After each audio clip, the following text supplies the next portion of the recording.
शांति। आज 20 नवंबर 2024 भारत में बुधवार है।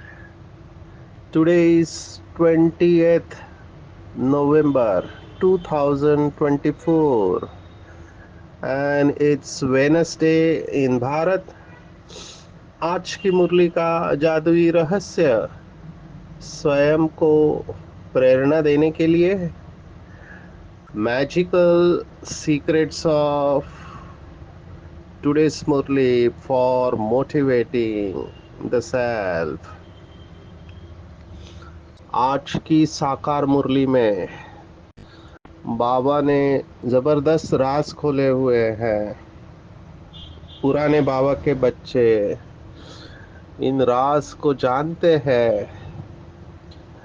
कुछ बातें अगर हमको स्पष्टीकरण देना नहीं आया तो कंट्रोवर्शियल हो सकती है, वहां मूंझना हो सकता है। इसलिए आज की मुरली को अच्छी तरह से समझेंगे, क्योंकि भक्ति मार्ग की मान्यताएं और बाबा की बातें ये टोटली एक दूसरे से विपरीत हो सकती है और है भी।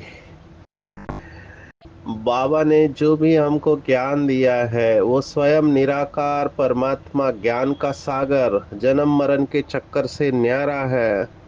यहाँ निश्चय की बात आती है, इसलिए निश्चय बहुत पक्का चाहिए।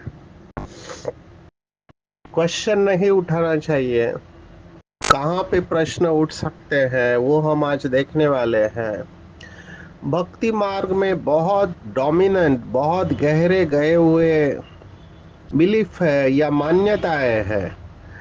और सबसे बड़ी मान्यता ये है कि भगवान ही सुख दुख देता है, ऊपर वाला ही सुख दुख देता है, गॉड, अल्लाह, ईश्वर। तो ये बहुत गहरी मान्यता है और इसी मान्यता के ऊपर अलग अलग फिलोसॉफीज है, अलग अलग तत्व ज्ञान है। 3 प्रमुख धर्मों में ये बताया गया है। एक हिंदू धर्म, जिसको ओरिजिनल नाम सनातन है, लेकिन अभी उसकी अवस्था हम सब देख रहे हैं। दूसरा इस्लाम और तीसरा क्रिश्चियनिटी। तीनों में बताया हुआ है, जैसे क्रिश्चियनिटी में जजमेंट डे कहते हैं कि God father of heaven judgement देंगे। कब जजमेंट देंगे? तो जब डूम्स डे होगा, माना विनाश काल में जजमेंट देते हैं और सबको सजा देते हैं। और इस्लाम में भी कयामत का समय का वर्णन है। कयामत के समय पर अल्लाह आता है कब्र से, जो कब्र दाखिल हुए हैं वहां से रूहों को उठाता है। और वहां पर भी ये मान्यता है कि ऊपर वाले के हाथ में ही सब कुछ है। अभी वही दुख देता है, वो चाहे तो सब कुछ कर सकता है और करता भी है। तो उसका यथार्थ स्पष्टीकरण देना जरूरी है। भारत में तो है ही है कि भगवान ही सब कुछ करता है। तो एक बड़ी मान्यता जिसको आज बाबा ने टच किया है वो ये है कि ये जो भी प्राकृतिक आपदाएं आते हैं, नेचुरल कैलेमिटीज, उसको दुनिया वाले कहते हैं कि भगवान सजा दे रहा है पाप कर्मों की। माना उसको दुनिया वाले गॉडली कैलेमिटीज कहते हैं कि ये भगवान कर्मों की सजा दे रहा है। और भारत में तो हिंदू धर्म में कहा हुआ है कि सूर्य कोटि समप्रभ, माना उसकी इतनी ऊर्जा है, इतनी एनर्जी है, इतनी पावर है कि सबको वो भस्म कर सकते हैं। और आज बाबा कैटेगोरिकली स्पष्ट रूप से कह रहे हैं कि मैं बच्चों को भस्म क्यों करूं। अभी भक्ति मार्ग की मान्यता ही एक दूसरे को काटती है। एक तरफ कहते हैं कि आत्मा अविनाशी है, माना वो भगवत गीता का श्लोक हमने देखा, दूसरे अध्याय का 23वां श्लोक, नैनम छिंदन्ते शस्त्राणे नैनम दहति पावकः न चैनम क्लेदयन्त्यापः न शोषयति मारुतः। माना जिसको आग जला नहीं सकती है, वायु सुखा नहीं सकता है, पानी भिगो नहीं सकता है, शस्त्र काट नहीं सकते हैं, तो वो अविनाशी आत्मा है। तो फिर भगवान उसको भस्म कैसे कर सकता है? तो ये दोनों बातें बैठती नहीं है। और ज्योति ज्योत में लीन कैसे होगी? जब वो अविनाशी है तो लीन होगी कैसे? तो ये एक कॉन्ट्रास्ट है। दूसरा कॉन्ट्रास्ट, पहला तो देखा कि गॉडली कैलेमिटीज और नेचुरल कैलेमिटीज, इसके ऊपर तो पूरा बॉलीवुड ने मूवी बनाया है। तो उस मूवी में दिखाया है कि एक व्यक्ति का दुकान भूकंप में गिर जाता है, तो वो कोर्ट में केस करता है भगवान के ऊपर। अभी इसके ऊपर पूरा मूवी। और वो किससे पैसे मांगता है? तो जो मंदिर मस्जिद गुरुद्वारा चला रहे हैं, क्योंकि उनके हिसाब से ये भगवान के एजेंट है, तो इनके द्वारा ही पैसा लेना चाहिए। फिर इंश्योरेंस वाले बीच में आते हैं। ऐसे ये मूवीज बनाया है।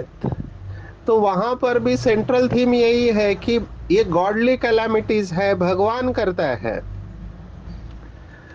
तो ये बहुत गहरा सिद्धांत है, बहुत गहराई में गया है। आज बाबा ने इसका जवाब दिया हुआ है। बाबा बच्चों के प्रश्नों के जवाब देता है। बाबा कहता है कि भगवान किसी को डायरेक्शन नहीं देते। बाप कैसे बच्चों को डिस्ट्रॉय करेंगे? यह तो ड्रामा में पार्ट है, रावण का राज्य है, इसे गॉडली कैलामिटीज नहीं कहेंगे। तो ये बिल्कुल स्पष्ट कर देना चाहिए कि भगवान सजा नहीं देता है। इवन बाबा के बच्चे भी धर्मराज का जो रोल बताते हैं, अभी ये भी बहुत मिक्सअप हो गया है कि भगवान सजा देता है या नहीं देता है, धर्मराज कौन है फिर?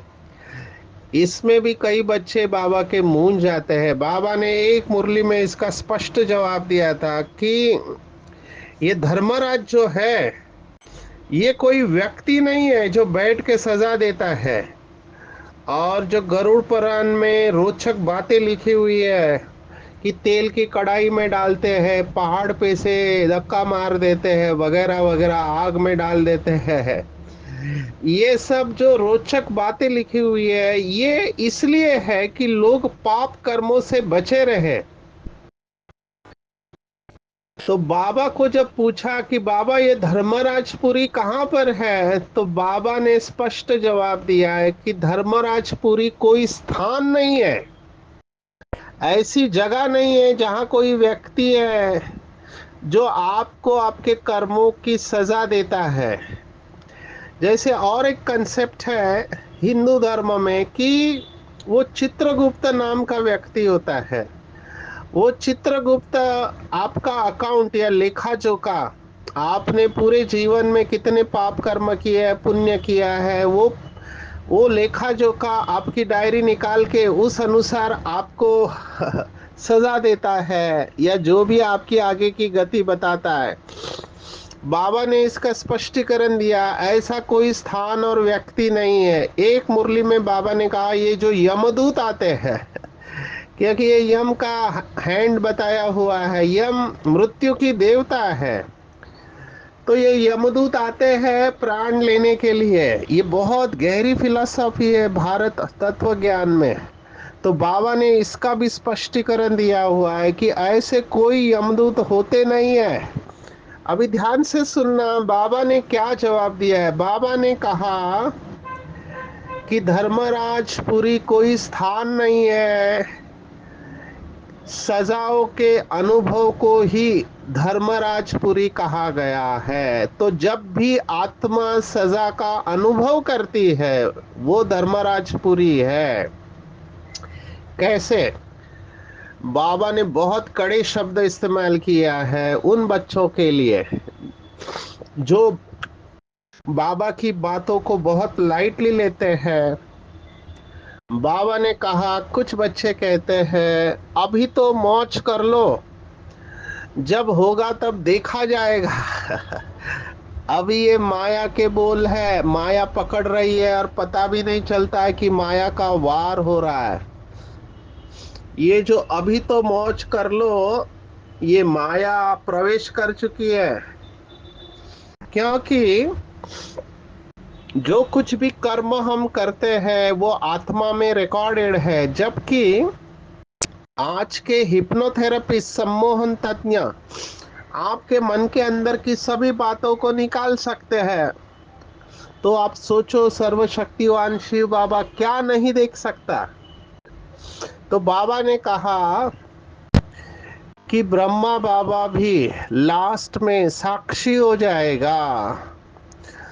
जिन बच्चों ने पाप कर्म किए हैं, बाबा के शब्द है मुरली के, वो तड़पते हुए शरीर छोड़ेंगे और बाबा साक्षी होके देखता रहेगा। इससे बड़ी सजा और कोई हो नहीं सकती है। अब ये कैसे होता है? तो ये सब ऑटोमेटिक होता है, इसके लिए किसी व्यक्ति को सजा देने की जरूरत नहीं है। जैसे जब कोई गुस्सा करता है, मैं एक बहुत सिंपल उदाहरण बताता हूँ। जब कोई गुस्सा करता है, जब व्यक्ति गुस्सा करता है तो डेफिनेटली उस समय वो शांति की अवस्था में नहीं है, नंबर वन। नंबर टू, आज का साइंस कहता है, मॉडर्न साइंस, कि गुस्से में व्यक्ति के अंदर लिटरली पॉइजन तैयार होता है। माना ऐसे केमिकल आ जाते हैं which are equivalent to poison. आज की भाषा में कहे तो उनका बीपी बढ़ जाता है, कॉर्टिसोल, एड्रेनालिन नाम के हार्मोन्स खून में आ जाते हैं, खून की नलियां बंद होने लगती है। गुस्सा करने वालों को कुछ बीमारियां कॉमन है, हार्ट की बीमारी, हार्ट की नलियां बंद हो जाती है, ब्लड प्रेशर बढ़ने से पैरालिसिस होने के चांसेस रहते हैं, सिर दर्द होता है, क्या क्या नहीं होता है। ये सब गुस्से के वजह से है।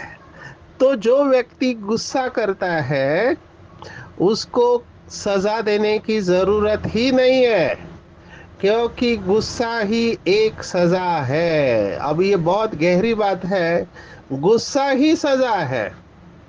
अंग्रेजी में कहावत मैंने बहुत बार सुना है, for 1 minute you are angry, you lose 60 second of happiness. अगर आप 1 मिनट गुस्सा करते हैं, केवल 60 सेकंड, तो आप जीवन के 60 सेकंड की खुशी गंवाते हैं।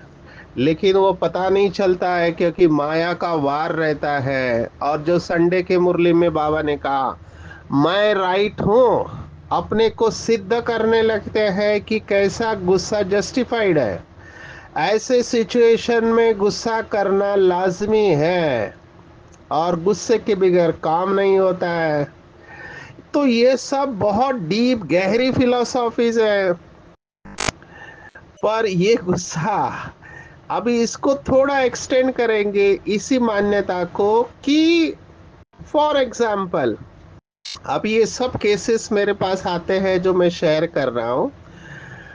एक व्यक्ति दूसरे को पसंद नहीं करता है, उसका बिहेवियर, अभी ये व्यक्ति आपके साथ हो रहने वाली हो सकती है, सेंटर पे रहने वाली समर्पित हो सकती है, या फिर सेंटर के स्टूडेंट हो सकते हैं, टीचर हो सकते हैं, ऑफिस वाले हो सकते हैं, रिश्तेदार हो सकती है, पड़ोसी हो सकते हैं, कोई भी हो सकते हैं।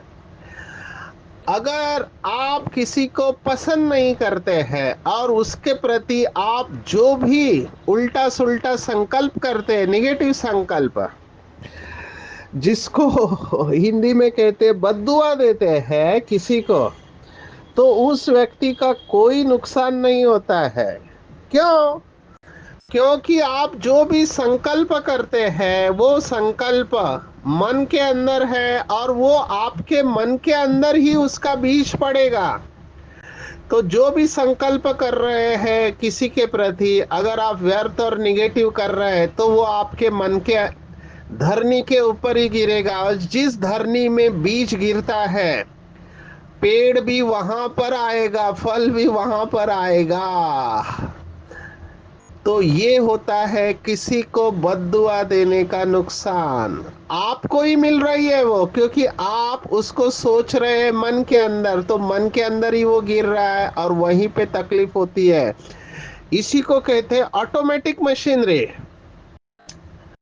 अब ये सभी धर्मों में जो अच्छे तत्व चिंतक है उन्होंने ये बात बताई हुई है। दूसरा एक स्लोगन मैं जो हमेशा कहता हूं वो ये है, when you hate someone you are already defeated। माना जब आप किसी का तिरस्कार करते हो, आप किसी को नापसंद करते हो, मुंह टेढ़ा कर देते हैं, तो आप पहले से ही हार चुके रहते हैं, आप सजा भुगत रहे हैं। तो ऑल निगेटिव स्टेट्स, सभी नकारात्मक भावनाएं सजा है। सजा बहुत सूक्ष्म होती है, पता नहीं चलता है, लास्ट में निकलता है। अभी तो ड्रामा जैसे आगे बढ़ रहा है, मैं देख रहा हूँ बाबा के तपस्वी बच्चे बहुत अलर्ट है। बाबा जो कहता है, कल पवित्रता की बात आई थी, मन वचन कर्म में। अभी वचन और कर्म की तो बात हम छोड़ ही रहे हैं। वचन कर्म माना साहूकार और प्रजा, राजा माना मनसा के ऊपर अटेंशन, क्योंकि बीज है संकल्प। जैसा संकल्प है वैसे बोल होंगे, वैसे कर्म होंगे। तो बीज को पकड़ना है। मनसा में भी कोई निगेटिव थॉट आना नहीं चाहिए। निगेटिव के बात है व्यर्थ संकल्प, जो संडे की मुरली में बाबा ने कहा था, वो भी नहीं आना चाहिए। ये भी सजा है। कई बच्चे मुझे कहते हैं कि हमारा तो सब कुछ अच्छा चल रहा है, हम योग भी कर रहे हैं। अभी गहराई से समझना सजा क्या होती है। संगम युग का समय है, पूरे कल्प की कमाई है, मैं अपने सभी पाप कर्मों को भस्म कर सकता हूँ। मैं योग लगाने की कोशिश कर रहा हूँ, योग नहीं लग रहा है, ये भी सजा है। अभी ये मैं देख रहा हूँ कई बच्चे बहुत मेहनत कर देते हैं लेकिन योग ही नहीं लग रहा है। क्यों नहीं लग रहा है? तो गहराई में जाके चिंतन करेंगे, क्योंकि पहले की रिकॉर्डिंग है, पहले के संस्कार है पड़े हुए, वो जब तक मिटते नहीं है, उसका आपने प्रोग्रामिंग जब तक चेंज नहीं किया है कुछ नहीं हो सकता, क्योंकि वो प्रोग्राम ऑटोमेटिक काम करेगा। बाबा ने भी इसके बारे में बहुत मुरलियों में कहा। एक मुरली में बाबा ने कहा था कि पहला जो कागज पे लिखा हुआ है उसको मिटाओ तो दूसरा तभी लिखा जाएगा। अभी इसको कहते हैं ओल्ड प्रोग्रामिंग और नया प्रोग्रामिंग, इसमें द्वंद्व चलते रहता है। रावण जो है, हमारे अंदर विकार जो है, हमको रावण के संस्कारों की तरफ खींचते हैं, और बाबा के श्रेष्ठ संकल्प हम बुद्धि से स्वीकार करने की कोशिश करते हैं, तो वो बुद्धि स्वीकार नहीं करती है, और इसी कश्मकश में काफी समय चला जाता है। निराश नहीं होना है, बहुत गहराई में, ज्ञान की गहराई में जाके, साइलेंस में जाके चिंतन करना है कि मेरे साथ जो कुछ भी हो रहा है, मेरे जो भी संकल्प चल रहे हैं, ये सब मेरे कर्मों की खेती है, मैंने बीज डाला हुआ है, तो ये रिटर्न आ रहा है, मुझे साक्षी होके देखना है, मुझे नया लगाते जाना है, पुराना निकालते जाना है। और ये सब साइलेंस में साक्षी होके खुद की चेकिंग करेंगे तभी हो सकता है, नहीं तो मुश्किल है। फिर कहते हैं बहुत साल हुए, हमारे संस्कार अभी तक बदले नहीं है, तो निराश होके गिव अप कर देते हैं। मैं एज अ डॉक्टर कहना चाहूंगा, बाबा ने भी मुरली में बताए, कई लोगों में कड़े संस्कार होते हैं। काम विकार कड़ा संस्कार है, क्रोध भी कड़ा संस्कार है, बहुत लोगों में जाता नहीं है। उनको मन ही मन में तकलीफ देता रहता है। अभी मैंने कुछ दिन पहले कहा था मुरली में कि कई ऐसी दवाइयाँ लेने के बाद काम विकार की भावना कम हो जाती है, तो मुझे किसी ने कहा वो दवाई हमको बता दो, हम भी ले लेंगे। ऐसा होता नहीं है। ये दवाई काम विकार को कम करने के लिए बनी हुई नहीं है, ये तो ब्लड प्रेशर की गोली है, ये तो उसका साइड इफेक्ट है।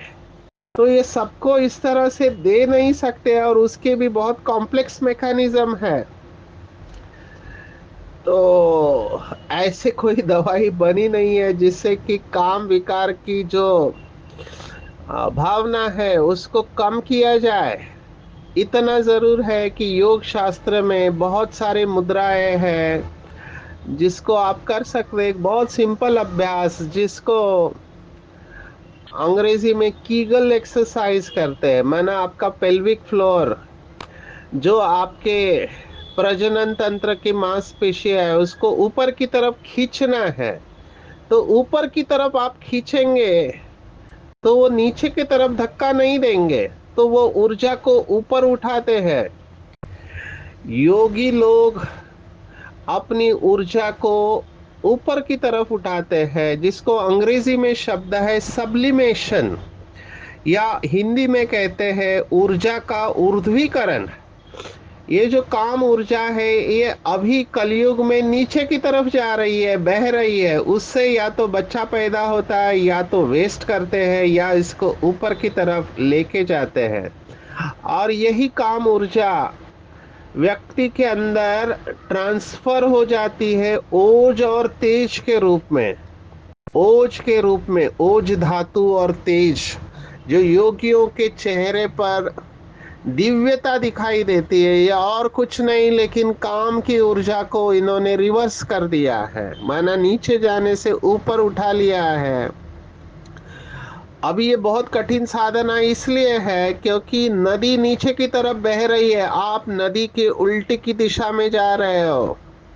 ये तभी संभव होगा जब हम सोल कॉन्शियस स्टेज का अनुभव करेंगे। बगैर अनुभव के ये ऊपर की तरफ उठेंगे नहीं। अभी कलयुग का अंतिम समय है, तो हमारी पूरी ऊर्जा नीचे की तरफ है जहां पे काम का केंद्र होता है, प्रजनन के अंग, और आत्मा का स्थान शरीर में जो है दो आंखों के बीच में है।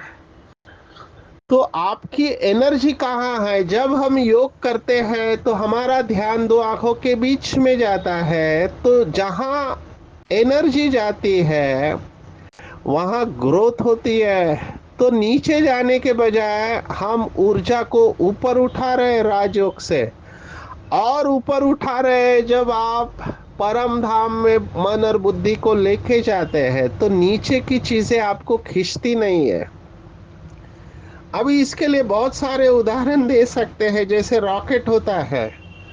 रॉकेट पृथ्वी के गुरुत्वाकर्षण से बाहर जाने के लिए उसके अंदर इतनी ताकत चाहिए कि गुरुत्वाकर्षण को ओवरकम करके वो स्पेस में चला जाए। तो इतनी एनर्जी ये रॉकेट फ्यूल में भरते हैं, रॉकेट में भरते हैं फ्यूल उतना। हमको भी ये पांच तत्वों की दुनिया जो है, ये शरीर है, ये खींच रहा है। तो हमको अपने साथ बात करके ज्ञान युक्त वैराग्य धारण करके अपनी ऊर्जा को ऊपर की तरफ लेकर जाना है। और यही आज की मुरली है, मन मना भव। इसको बाबा ने वशीकरण मंत्र बताया है। वश में करना चाहिए अपने मन बुद्धि और संस्कार को। हमारे इच्छा के विरुद्ध एक भी संकल्प चलना नहीं चाहिए, पर यह तभी होगा जब मेरा मन शिव बाबा में एकाग्र हो जाएगा, मैं सोल कॉन्शियस होके शिव बाबा को याद करूं। तो इसके ऊपर चिंतन करेंगे। मैं आता हूं पवित्रता के ऊपर। बाबा ने कहा पवित्रता से तंदुरुस्त रहते हैं, अपवित्रता से अकाली मृत्यु होती है। आज के मुरली में दूसरा जो रहस्य आया है जिसके ऊपर मैं समय देना चाहूंगा, बाबा ने कहा 3500 वर्ष कोई लड़ाई नहीं, बीमारी नहीं। अभी यहाँ कंट्रोवर्सी आ सकती है क्या कि 3500 वर्ष माना 2,500 वर्ष तक तो त्रेता तक होता है, सतयुग त्रेता। उसके बाद 1,000 माना द्वापर के पहले 1,000 वर्ष कोई युद्ध नहीं होगा। यहाँ पर कॉन्फ्लिक्ट आ सकता है, संघर्ष की स्थिति, क्योंकि बुद्ध का हम जो पीरियड बताते हैं बाबा के ज्ञान के हिसाब से, गोले का चित्र 2250 है। उसके 100 साल बाद राजा अशोक का पीरियड बताया हुआ है। वो लोग तो अलग कैलकुलेशन देते, बिफोर क्राइस्ट वो कहते हैं।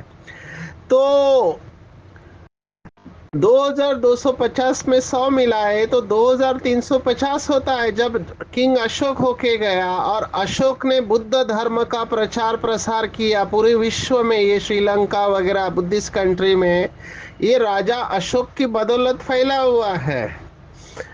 तो वो कब हुआ? जब कालिंगा का युद्ध हुआ। जब बाबा कह रहा है कि 3,500 वर्ष तक कोई युद्ध नहीं, कोई बीमारी नहीं, तो इसका मतलब कैलकुलेशन ऊपर नीचे है। बाबा की बातों के ऊपर डाउट नहीं लेना चाहिए। भगवान है, वो सब जानता है। 3/4 सुख है, इसमें दो अर्थ है। एक कि जहां पर ये देवी देवता धर्म वाली आत्मा है उनको कोई दुख नहीं है, और दूसरा जो स्ट्रेट फॉरवर्ड अर्थ है कि 3,500 वर्ष कोई युद्ध नहीं, कोई बीमारी नहीं, माना इसके बाद ही युद्ध हुआ है और कैलकुलेशन ऊपर नीचे है। तो हमको भाव को पकड़ना है, शब्द को नहीं पकड़ना है। 3,500 वर्ष तक कोई युद्ध नहीं, कोई बीमारी नहीं, पूरा निश्चय रख के इस बात को स्वीकार करना है। फिर आज के मुरली में इमिटेशन और रियल के बारे में आया है कि सतयुग में सोने की खानियां होंगी, हीरे होंगे। मुझे एक बात अच्छी लगी, क्योंकि हीरे काटने वाले ये भी स्किल होती है। मैं सूरत में देखता था हीरे काटने वाले वो मशीन के ऊपर आंख में कुछ लगा के उसको पॉलिश करते हैं। ये बहुत बड़ी स्किल है। तो सतयुग में आप सोचो कितने हीरे काटने वाले होंगे, क्योंकि उसको एक स्पेसिफिक शेप देना ये कला है। बाबा ने कहा ये सब रिफाइन होंगे। हेलीकॉप्टर भी बाबा ने कहा कि एक्सीडेंट प्रूफ होंगे। एक मुरली में बाबा ने कहा छोटा बच्चा भी एरोप्लेन उड़ाएगा। आप सोचो कितना सिंपल होगा। अब ये टेक्नोलॉजी आ चुकी है कई कंट्रीज में। अभी मैं बैंगलोर में गया था, तो बैंगलोर में इतना ट्रैफिक है। वो अभी सोच रहे हैं, वो भाई जो मुझे छोड़ने आया था कहता है मेरा 2.25 घंटा लगता है मुझे सिटी को क्रॉस करते। आप सोचो किसी का टाइम इतना जा रहा है आना जाने। एक तरफ 2.25 माना उसका 3-6 घंटा इसी में ही जा रहा है। तो अभी वो ऐसा टेक्नोलॉजी निकाल रहे, एयरपोर्ट से आपको एक एयर टैक्सी माना हवा में लेकर जाएंगे ड्रोन की माफिक, और आपको उतार देंगे सिटी के अंदर, क्योंकि टाइम लोगों का बहुत इसमें जा रहा है। तो ये अभी टेक्नोलॉजी आ रही है, तो सतयुग में कितनी रिफाइन होंगी। छोटा बच्चा भी हेलीकॉप्टर चला पाएगा। नाम रूप नहीं तो देश भी नहीं होगा। ये भी आज बातें बताई हुई है बाबा ने। कुछ भी समझते नहीं, कह देते परमात्मा का कोई नाम रूप देश काल नहीं। अभी यथार्थ बातें हम जानते हैं कि बिंदी का भी रूप है। इंपॉर्टेंट बात है, जो भी प्राप्ति या संगम युग पर हुई है उसको इमर्ज रखना है। जितना हम अंदर से राजी और संतुष्ट रहते हैं उतना हम हलचल में नहीं आएंगे। राजी और संतुष्ट रहने के लिए हमको जो प्राप्तियां हुई है उससे संपन्न रहना है। सबसे बड़ा खजाना बाबा ने कितने बार कहा है, आप कितनी भी सेवा कर लो, कुछ भी कर लो, अगर संतुष्टता नहीं है तो कुछ भी नहीं है। मैं अपनी ये चेकिंग करता रहता हूँ, क्या मैं संतुष्ट हूँ? तो मैं देखता हूँ माया आपको बार बार याद दिलाते रहते कि ये नहीं है, ये नहीं है, ये नहीं है। तो ये नहीं है, नहीं है, ये जो फीलिंग है ये आपको असंतुष्ट करते रहती है। संतुष्ट रहना है, राजी रहना है। जितना हमको सुखी रहने के लिए चाहिए वो सब कुछ बाबा ने दे दिया है। यही गीत अंदर बजता रहना चाहिए, पाना था सो पा लिया, मुझे और कुछ भी नहीं चाहिए।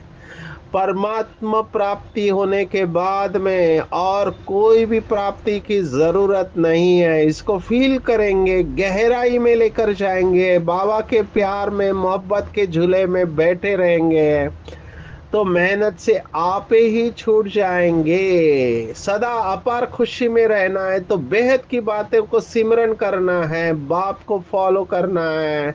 आज की पूरी मुरली में टेको, मन मना भव के महामंत्र को, वशीकरण मंत्र को यूज करके माया के ऊपर विजय प्राप्त करना है।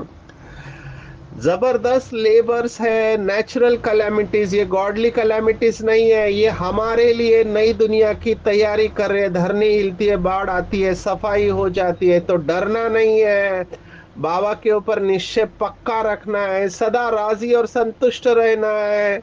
वो भी तभी रह पाएंगे जो संगम युग पर बाबा के द्वारा प्राप्तियां रही हुई है, उसकी स्मृति इमर्ज रूप में रहे कि मैं पद्मा पदम भाग्यशाली आत्मा हूँ।